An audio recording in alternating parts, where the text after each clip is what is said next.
way there. Okay. Okay. Okay, sounds good.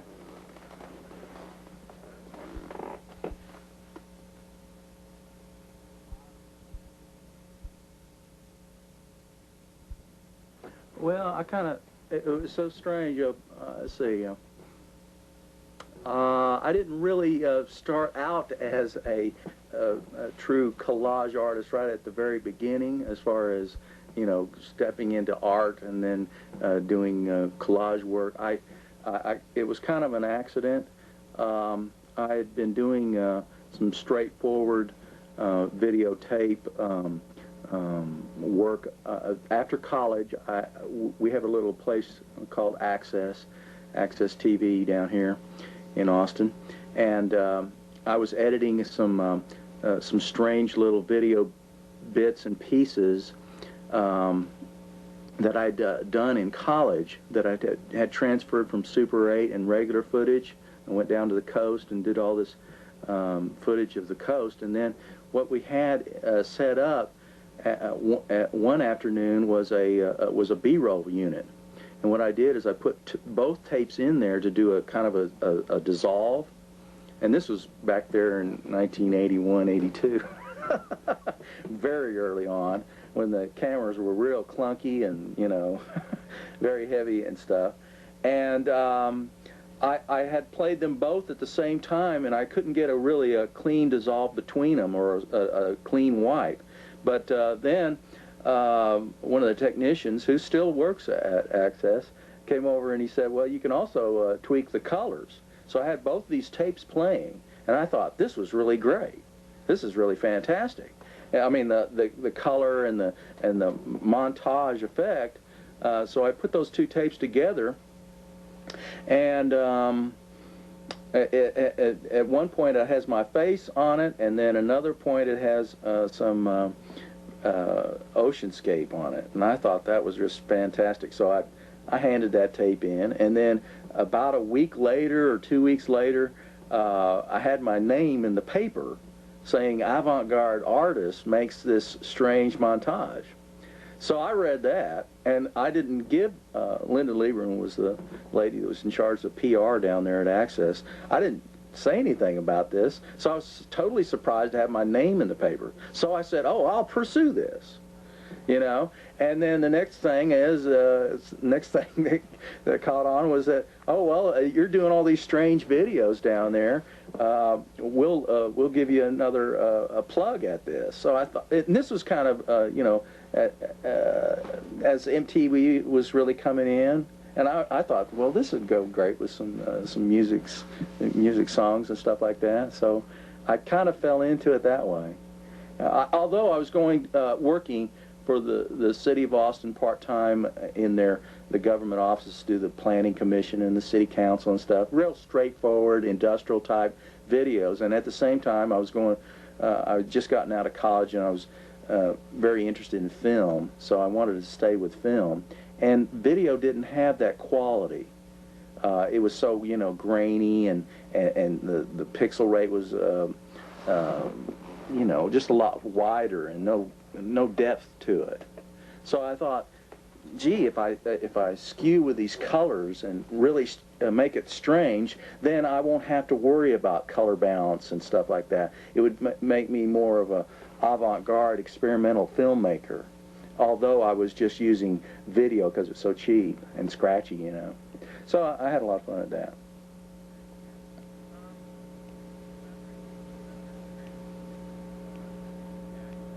Sure. Yeah. Well, you're going to hear a lot. I can tell you a long story about that. In 83, 84, I worked on a couple of films, and I became more of I guess a radical filmmaker. And I met up with some filmmakers that wanted to do a TV show. And this was during the time that sneak previews, when Siskel and Ebert were on, the early sneak previews on PBS, Well, we thought we'd do a show like that, so I came up with the title Cheap Peaks. And my friend said, oh, we're going to go into the real deep vaults, you know, and get some real strange Roger Corman and Russ Meyer films. So this was about '84 by then, and I had just got a Macintosh. And I like the graphics and the all kinds of the fonts that you can make on the Macintosh. So I tried to transfer some of that stuff right off with my little camera. I had one of those old Panasonic tube cameras that, you know, it was a dual system thing.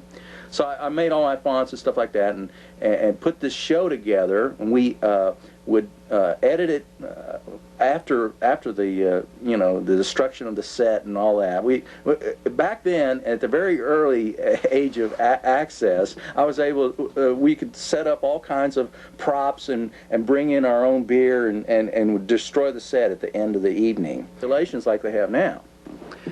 It was fabulous. It was absolutely fabulous. And what was so funny is that after about a couple of months of doing these shows, and we do one, we do a set of 3 each time, and they have a different kind of theme, so according to the movies, like Sci-Fi Night and Generic Night and all kinds of Brain Noir Night and all this is Safari Noir. It was so funny. Anyway, we got all these films together, and they did have tits and ass in them. So they, you know, they advertised it in the paper. They said Kirk-O-Matic is making this show called Cheap Peaks, and I had the 3 hosts on there. So it was so funny. I got a call from the city attorney. We want to talk to you, you know, because we believe that it's a First Amendment right. And all the people at the staff down there at the city, I mean, as far as Access was concerned, Access was a separate entity to Cablevision and the city. They owned it, they owned the equipment, but they had a separate staff that would take all the brunt from the press and everything. I didn't get too much of a press thing, you know, but I got one little clip saying in the Chronicle, which is kind of a rag down here, and sometimes in the show world they'd say Kirk-O-Matic is having, you know, his chainsaw show, you know. Anyway. They were concerned about that, and I said, well, you know, you're going to be dealing with censorship. So I said, well, if I have to get a lawyer, they said, oh, don't worry, we'll handle all that. And I said, well, I'm going to continue to do my show. But after the first couple of years, I started self-censoring myself. You know, I said, well, we're not going to you know, do too much foul language. But the guys did get, you know, they were foul-mouthed. And we did drink beer, and we had smoke machine going. They were smoking on the set, and we destroyed the set. I mean, it was just the wildest show ever. Something that you could never do today in any of the Access centers. And I was kind of, you know, bummed out that we can't do that anymore. But it was a lot of fun. It was a lot of fun to do the show. Other issues down here did come up years later, as far as there was a guy. One thing that he failed to say in the front page of the paper, he got front page news, was that he was an artist. And I think he would have gotten a lot more respect if he was an artist. I think if you're doing it for an artistic piece, you know, that's why I always state that I'm a video artist, because I believe that more people that don't understand it, they would rather gaff it off in the religious rights, you know. They would rather say, oh, he's a nutcase or something like that. But I mean, persecuting artists, they don't do that, especially in this you know, this free world. But I don't think he did that. He didn't say that at all. He said that, oh, I've been trying to get work as a special effects guy. Well, he doesn't know anything about it. You know, if you study it and if you go to school, film school at least, or TV school or something like that, have a background in it, they're going to give you a lot more respect. And I've won awards in doing appropriation art.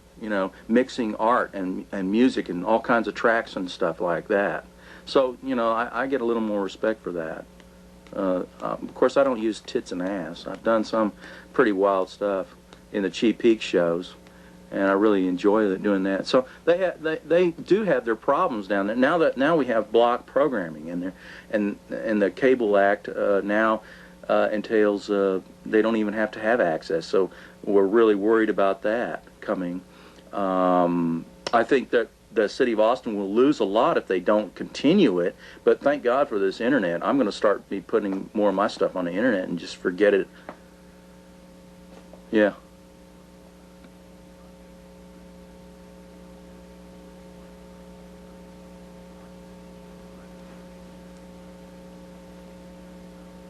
Yeah, I think it's a great opportunity to get your word out, get what you have to say out. The whole point of, communication is to be able to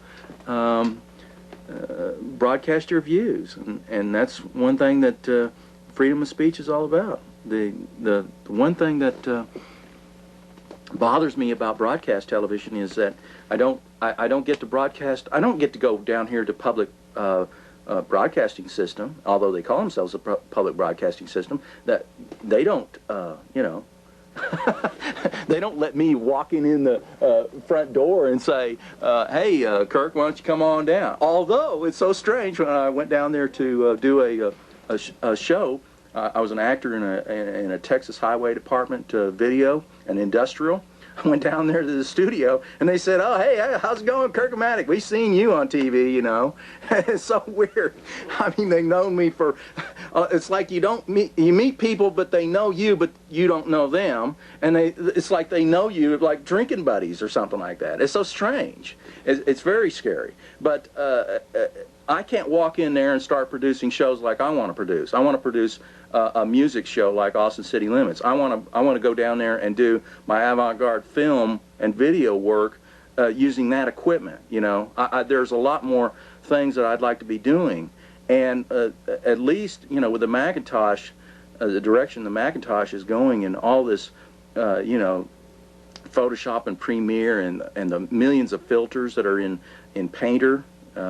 And the web paging abilities to put these on as so simple pages, I think it's fabulous. I think it's another outlet. I wish it was more full motion, video ready. I would be able to send you this. You and I should be really talking over a telephone line right now, today, 1996. I mean, give me a break.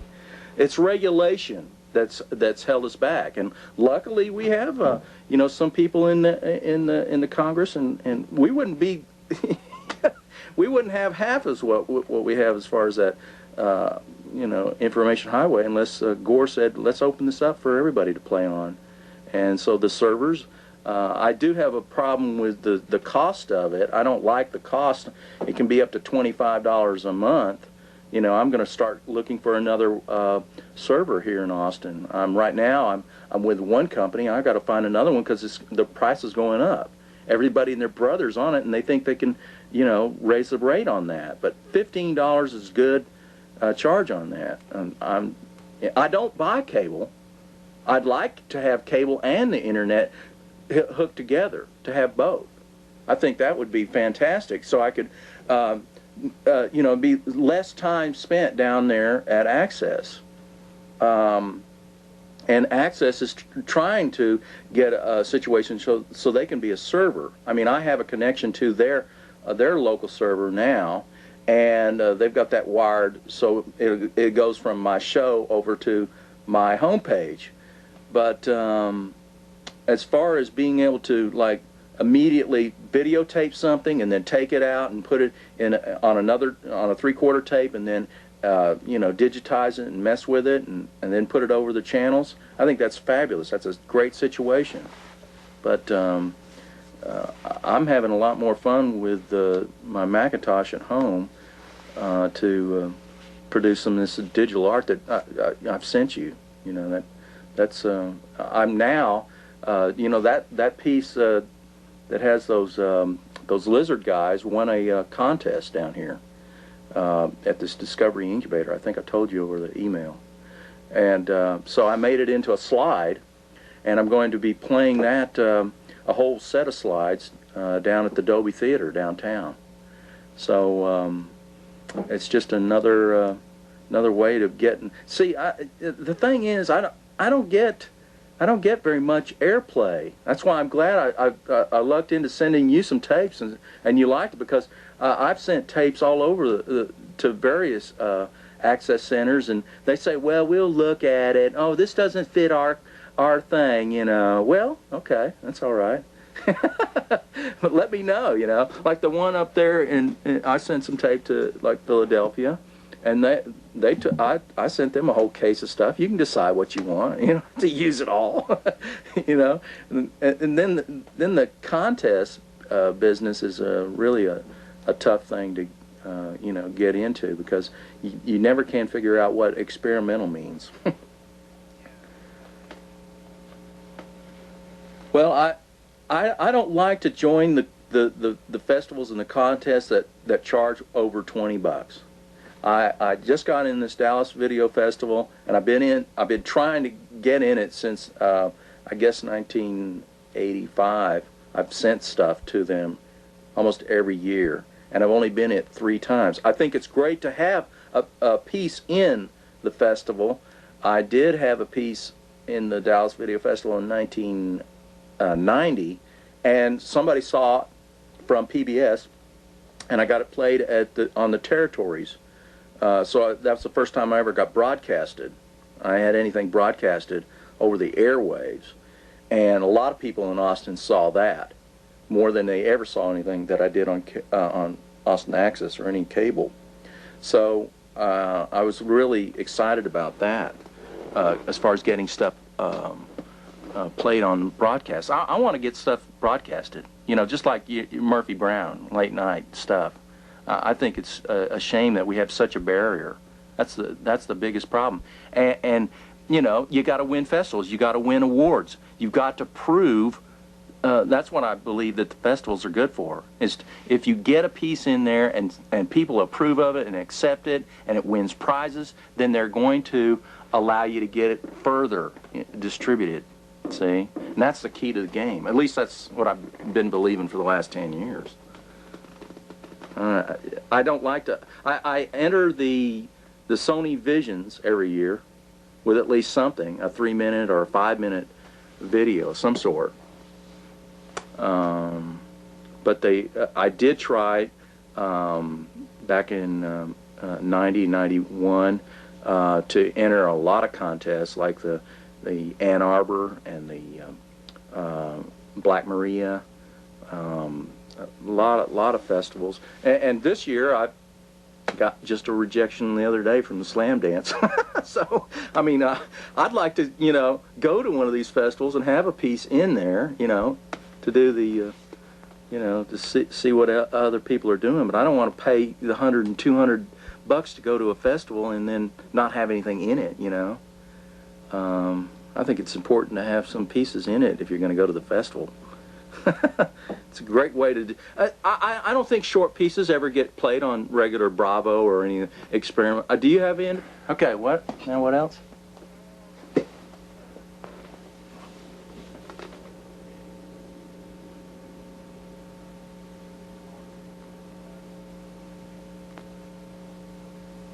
Oh, yeah. Yeah. Well, the way I started out was that I took those. I was going to do one with Anita Hill too. I guess I started out. There was a lot of politics that was going down during that Ollie North thing and Iran Gate and stuff like that.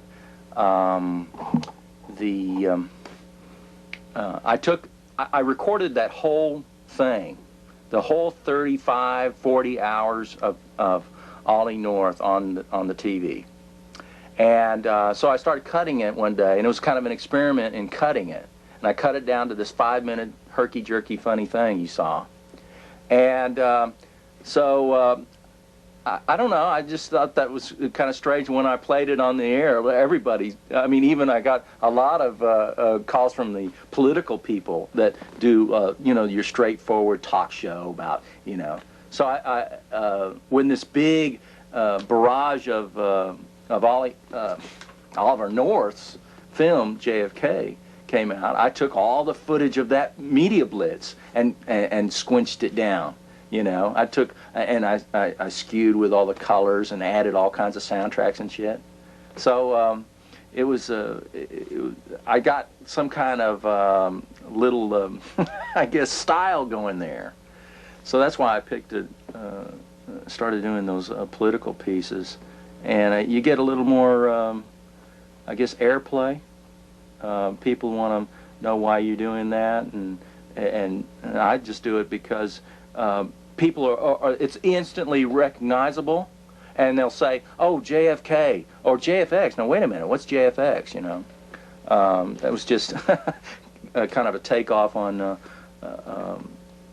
Oliver North. And I've got like 5 other, you know, huge reels of all this effects that goes you know, to that thing you don't see in that piece. It just ended up being kind of strange and weird, and I put it together with some, you know, Terminator soundtracks and all kinds of wild stuff.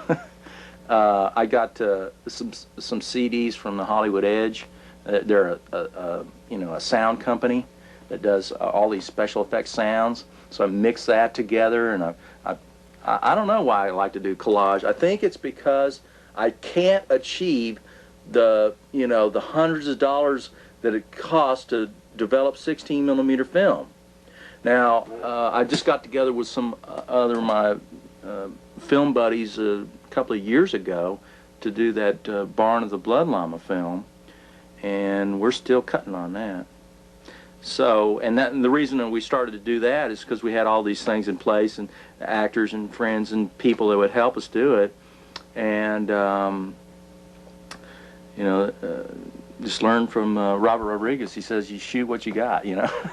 And we just tried to do that kind of thing as far as being a filmmaker or a freelancer is hell. It's just hell. You've got to be successful in order to get any respect, and you can't get any respect without being successful. So that's another reason why I do these collage pieces, because a lot of people don't understand it, and if it's abstract enough, people will, you know, they kind of grok it, and they think it's kind of cool. If you've seen it, I don't know whether I sent you any of that the live show stuff, where I'm in front of the art. Yeah, so anyway, I started doing that so people would recognize that I'm the person that's responsible for all that weird, wacky art stuff.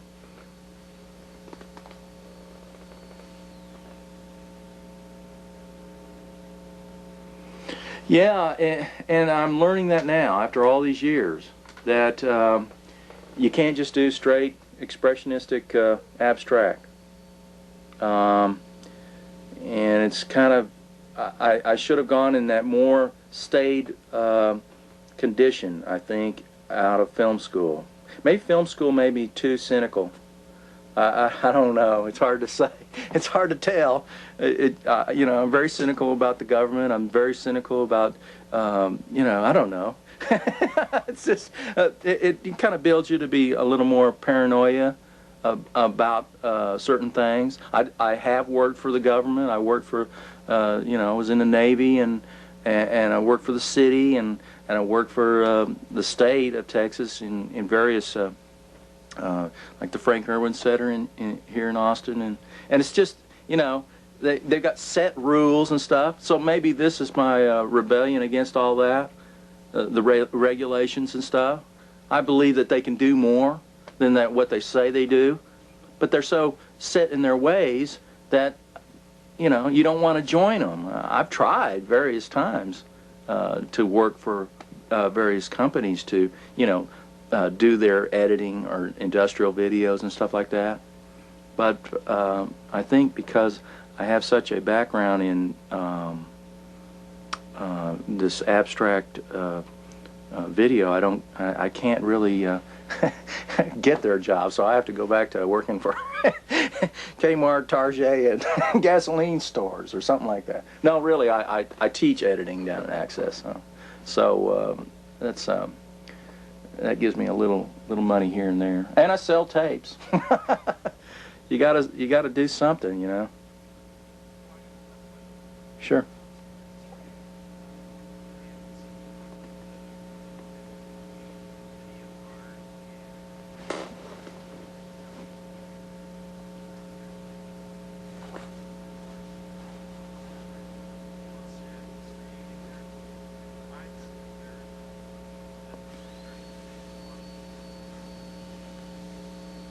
Yeah.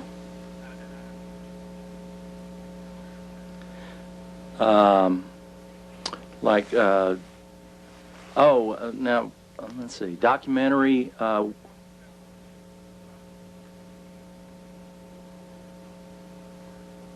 yeah. Yeah. Yeah. Well, I think that the music video is so, you know, lucid, and you can put all kinds of clips and you can chop it all together and mix with it. A lot of musicians in this town like some of my stuff, and I've done some music for some. I'm working on some music videos with the Goons, Memphis Goons, and they really love some of the stuff that I put together, and they don't play together anymore, so I just put a bunch of San Francisco and some weird travel footage that I've put together and just, you know, made it into collage. I think I've learned recently not to do more abstract, try to make it more relative to people that are watching it. You know, they say, Kirk, you know, that's good that you did this and that, and they recognize me when I went over to a Dillard's the other day, and the guy said, well, I saw you on TV. I think it's pretty weird stuff that you're doing, you know. And so I'm doing more footage now. I go out and shoot with my camera. I'm holding it steadier. Even though I'm getting older and the camera's lighter, I'm holding it steadier and trying to get composing a shot. I didn't do that, and I didn't care. You know why? You can blame it on the AT&T commercials. When they first started shaking the camera and moving it all around, and MTV did this, I said, "Oh, this is my style. I've got to do this." Because what is it gonna do? It's gonna bring me in. It's going to bring me into this club. This club is going to say, "Oh, that's real great stuff. We want to have some of that. We want to buy that." MTV says, "Hey, this is great animation. It's real weird. We want some of this." But when it gets down to the brass tacks and some money, you know, they say, "Well, it's nice animation. Thank you. We'll see you later. We'll copy it. You know, we'll see it on MTV a week later after you send it to them." You say, "Oh, gee, I could have been working on staff at MTV. Oh, man, that'd have been nice." But no, they send you a nice rejection far and flung. That's one reason I like the internet. I can talk to people and send them some stuff and say, "Hey, if this is the kind of stuff you want, let me know. You know, let's shake hands on some kind of deal as far as payment," because it's so hard to get your stuff distributed. And I think that's one of the reasons that now I'm saying, well, I'll go back to this other kind of style where I'll shoot more documentary stuff. I've got 3 new pieces that are about an hour long a piece, and what I'm doing is I'm taking my camcorder around and shooting stuff that you can't normally shoot with a film camera. You can't get it in the room. You can't have a 90-man crew, you know. That's what's great about this new Sharp camera I like. It does fabulous macro stuff. It does, you know, close up, and it instantly focuses, and low light. You don't have to develop. It's going to kill film. You know, in the future, I think video cameras are going to be killing film. I mean, as far as home use and cable work and stuff like that. So I'm doing mundane things that you would normally see, and of course I'm acting in them. But hey, it's hard to get actors. They all want big bucks, you know.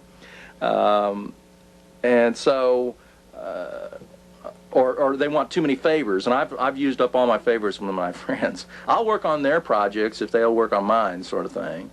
So yeah, so I'm kind of going back to something that people can relate to on screen and say, hey, that was interesting, this is not. So I think that's kind of the documentary area that I'm going into. ACTV's always filled with, you know, political activity. There's so many political shows and live talk call-in shows, you know, and I would love to do a live broadcast, live talk show, you know, with my art in the background. I'd love to do that. That would be a true cool thing to do. But the broadcasters are so fear of liability, so fear of some regulation that they'll break. What is there to fear?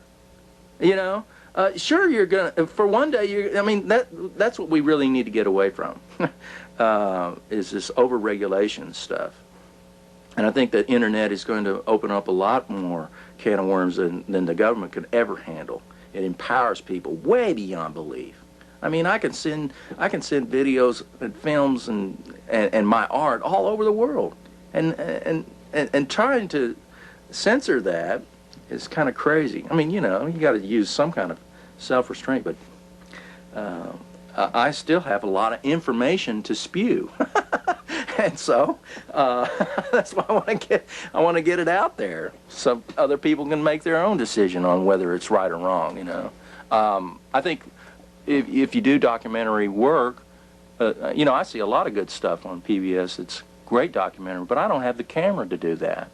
You know, and that's one of the reasons I stay in the avant-garde, is because you don't really have to have the camera. You can spruce it up with colorizing it and skewing it, you know. We've got a great machine down there at Access called a Ecolab Tempest, and that's where you get, when you see my videos, there's a lot of strobe in it, a lot of colorization and solarization in it. I couldn't do that through the Mac. So I'll take these high-A tapes and I'll strobe them and solarize them, and I, you know, make them real mundane, really interesting. You know, and if you, like they used to say, you know,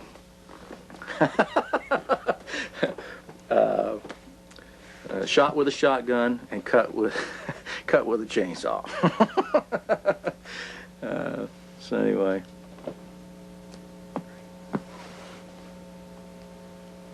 That's cool. Okay, Greg. Yeah, I'm going to dub it to 3/4. That'll be easier? Okay.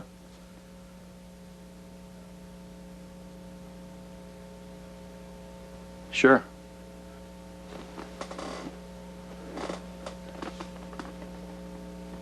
Cool. Cool.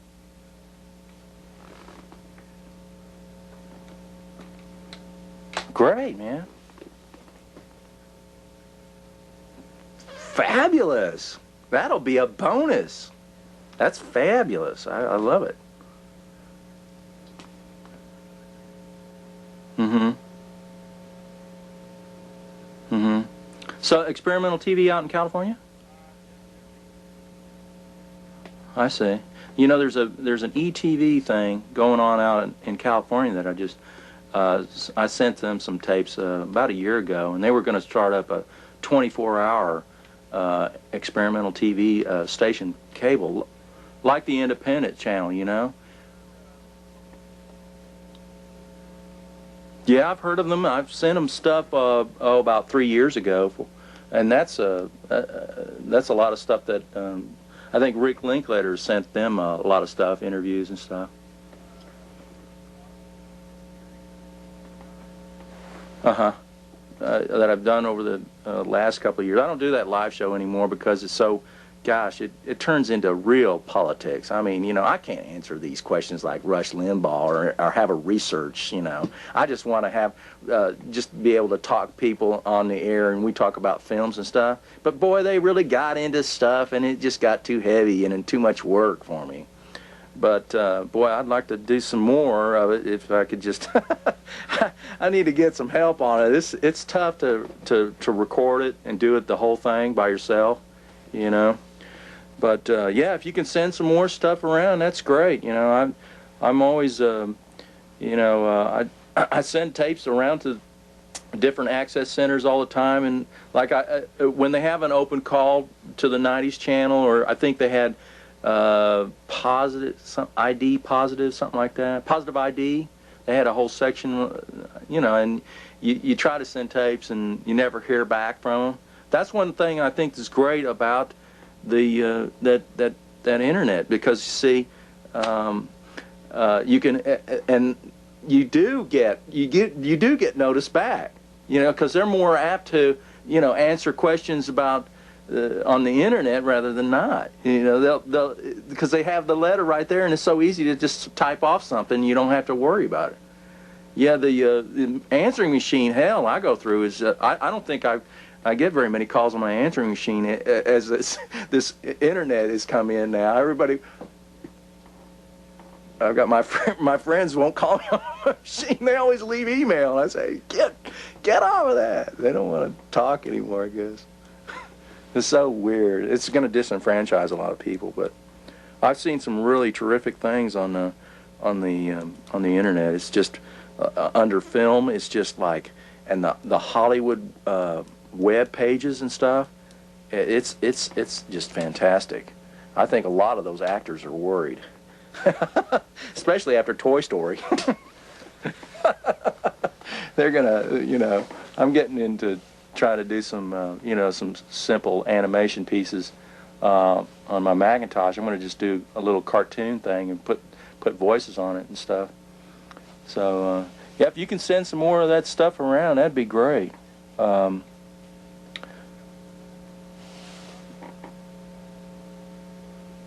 Yeah, do it.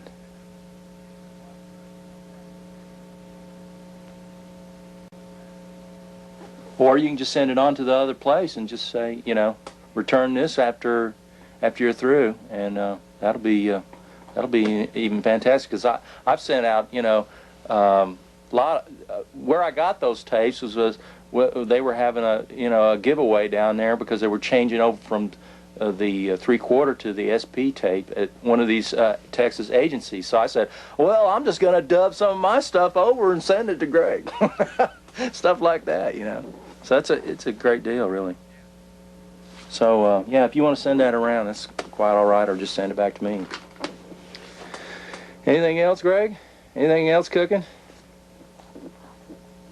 Yeah. No, I appreciate everything you do. And I will send you this tape as soon as I dub it in the next couple of days.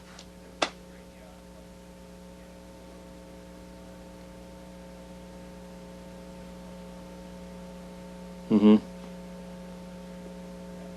Cool. Cool. Okay. Also, if you want to, you can dub one or two of your shows on that tape that you send back to me. No, I haven't. Send me some stuff that's got some stuff in there, and I'll play it on Access down here. The only thing that we have is they have to be either 30 or an hour show. Mm-hmm. Sure, I could do that, no problem. You know, color bars and a countdown, and we'll just put we have an Alomar system, and we just put it on there and let it roll. Okie doke. Cool, cool. We'll talk to you later.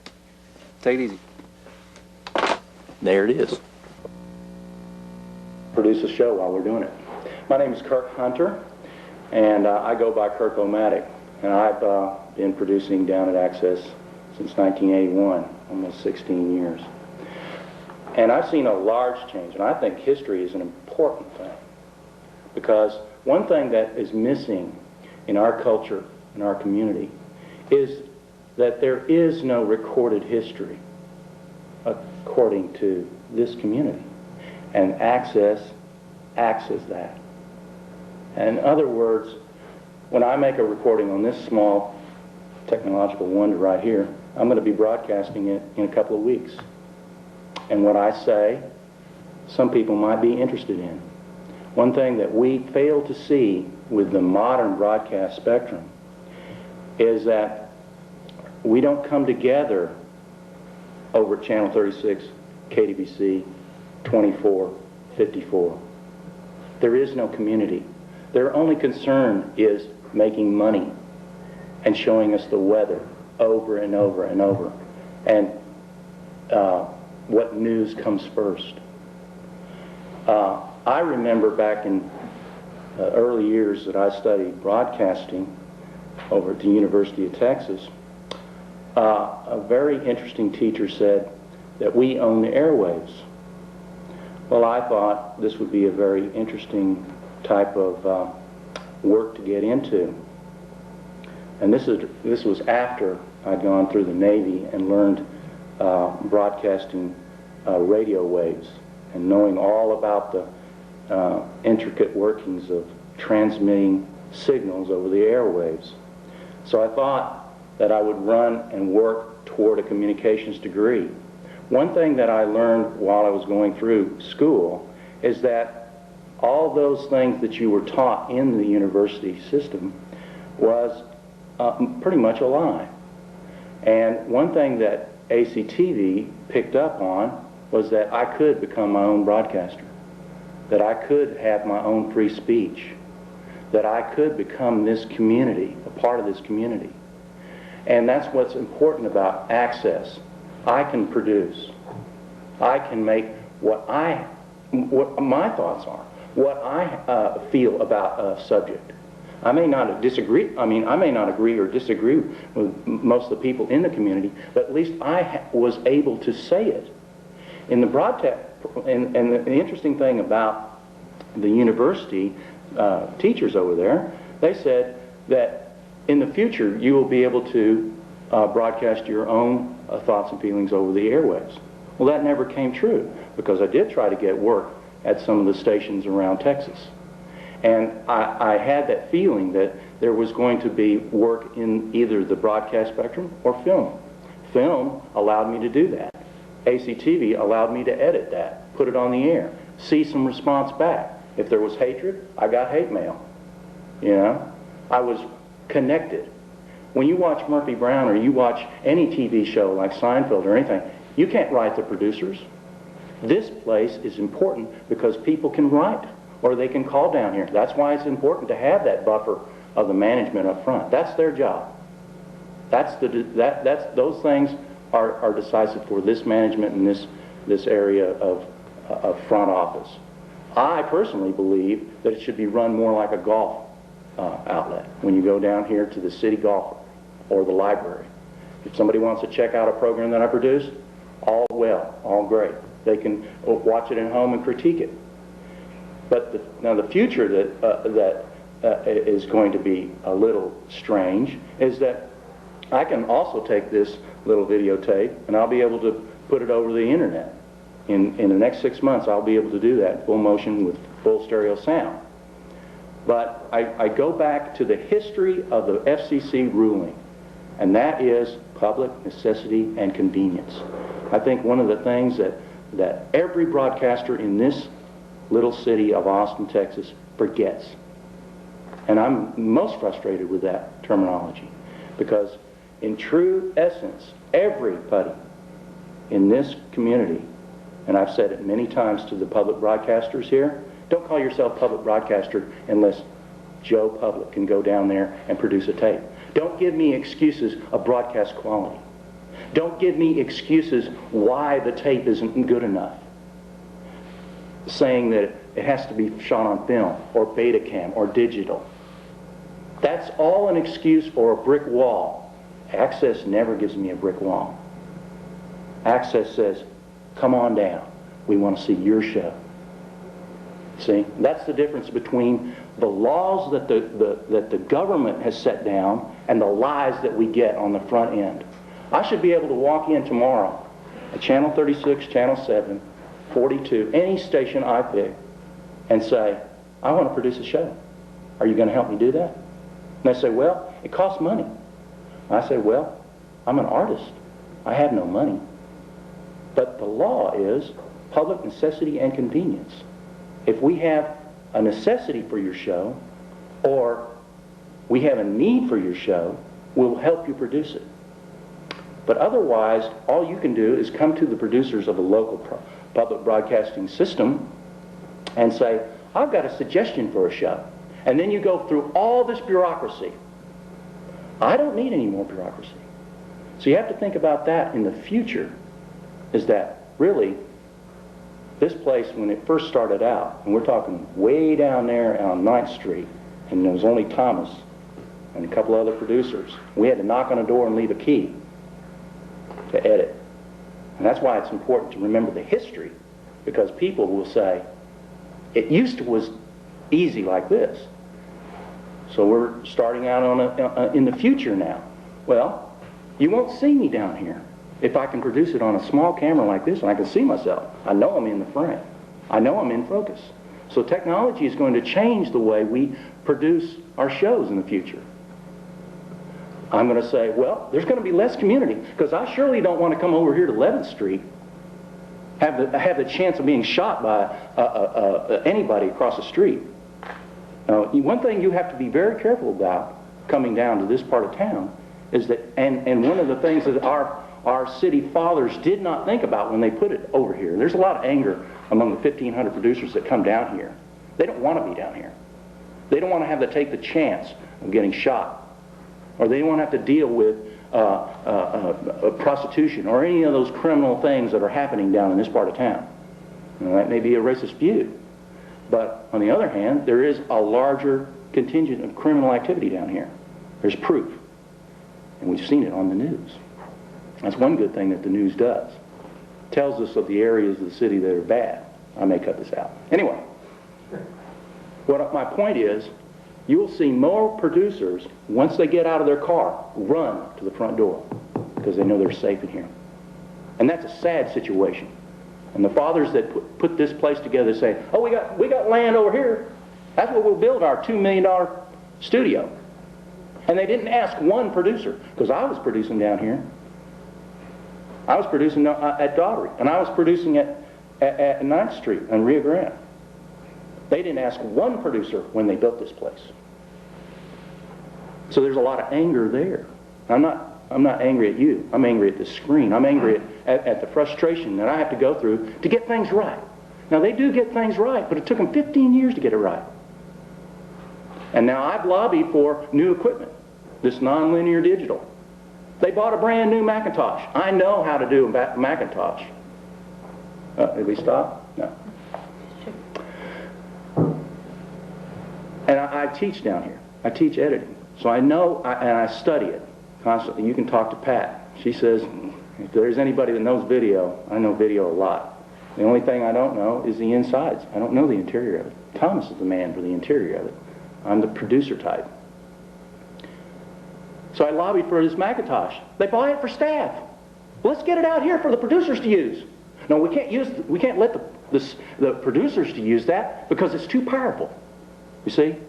One thing that you have to really express to the people that are going to listen to this audit is that the producers are number one, and they forget that. And over the years, it's just administrators that are important because they have the $26,000 year job. And they're getting it free from the backs and the sweats of every one of these producers that come down here. We produce the programming. We should get $20,000 a day like Murphy Brown to produce Hearst programming. There's no equality. There needs to be equality. Another thing about Cablevision. Cablevision does a great job of providing this equipment, but they give us excuses. You go back here to the first basic editing, that has been there since the time I started down here. Let's upgrade the equipment on a regular yearly basis. That's what Cablevision has to do in the future. They have to interview like this. Interview us. I know George Warmingham. I suggest to him every time, hey, this is a great toy over here, but I know what's coming over here. When are we going to use it? You got Betacam SP. Well, we're still working with 3/4 old, 50-year-old decks. What's happening there? Thomas, the equipment man, says, hey, as long as you can put a new head in it and let your tape scratch and look cruddy, that's their attitude. And I've said this a million times over there at the telecommunications meeting. I've said this a million times to the city council members, and I've said it to the cable commissioner officers, and they just look at you just stone-faced saying, Kirk, you're just a nutty kind of guy. And I said, well, you know, one day they're going to get it right, and I'll probably be dead by then, but at least they heard me and they have it recorded. and I was here. You see, that's the most important thing. That the posterity is that we didn't think about it. We didn't think about that we were going to put so much equipment in this studio over here, but we built blank windows. I can't even see the studio. But if you go over to KVUE, where they have architects, well, they just threw this place together. Oh, you want something over here, you want something over there? That's how the studio was built. They didn't ask anybody else. They didn't think that anybody had any architectural mind to say, hey, you know, the best way to build this studio is with a flat floor and not have to come back $6,000 worth and watch the cameras roll along this floor. Same is true at Cablevision when they first built that. It's just like thrown together. Nobody asked anybody. So I'm glad that this audit's going. And if you can express that view to these people that are going to be asking for it, is that the producers are very afraid of speaking out most of the time, because all they get is nothing. It's like, we heard them, and it's just their own frustration, and there's only, you know, 400 producers. Most of the city council members would much rather see every one of these producers go away. That's what they want, because they're getting so much slush fund, or there's an appearance that they're getting so much slush fund from the city taxes and the cable commission and the Cablevision company. Cablevision company makes $52 million, $52 million a year in this city to provide cable. And they say they don't have any more money. But we can look in their audits and their books, and they make $52 million. And they can't provide over $600,000 worth of staffing money and equipment for us, maybe $3 million worth of equipment and a building. That's insane. That's greed. That's the problem. And that's the same problem with the broadcast networks. And I know it because I read about it in the FCC laws. And that stuff has to be out there for people to know about. After you get your job at public broadcasting, after you get your job at Channel 36, you're home free. Everybody else gets screwed. Cameraman makes $5, $6 an hour over there. That's why they made unions. Let me ask you a question. Is there a perception? I work for 7 movie companies in this town, and video companies, two video companies. They know me well. A lot of people know. What is that perception? Is that they'll say to me, oh, Kirk, come on over here and run sound, or do some a camera or video work for me, or act. I'm an actor. I do acting in town on films that come to town. The irony of it is, it's great that they have an access, that I can do my free speech and do those nutty little shows, right? But they don't realize that I get great amount of practice, and that's what happened.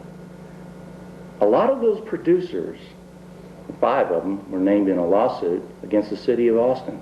The city of Austin said, oh, I can't deal with it. City council people, oh, I can't deal with it. Staff couldn't deal with it. Financial officers couldn't deal with it. We don't know what to do. We have to shut down access. We have to tell them that they can't produce anymore. Guess what happened? 2 or 3 of the producers down here. Well, it's important because there's a training ground going on, and they won't be able to get these people. But there's another thing I wanted to say. I hate to take the time, but the most important thing here is that after I've trained down here, and I know a lot about video, how am I supposed to transcend? How am I supposed to get into the workforce? A lot of people that come to me and say, I see your shows are great, they're fantastic. Why aren't you on the broadcast spectrum? And I'll tell them, there's a roadblock. It's the biggest roadblock in the world. The people that are 30 and 40 years old right now can't get into that because the jobs are filled. The unions are filled. There is too much overpopulation. There is, the door is locked. And I have tried, because I've got resumes this thick. I think it wasn't more. Go ahead, Doctor. I just want to make sure I have a comment. I know people like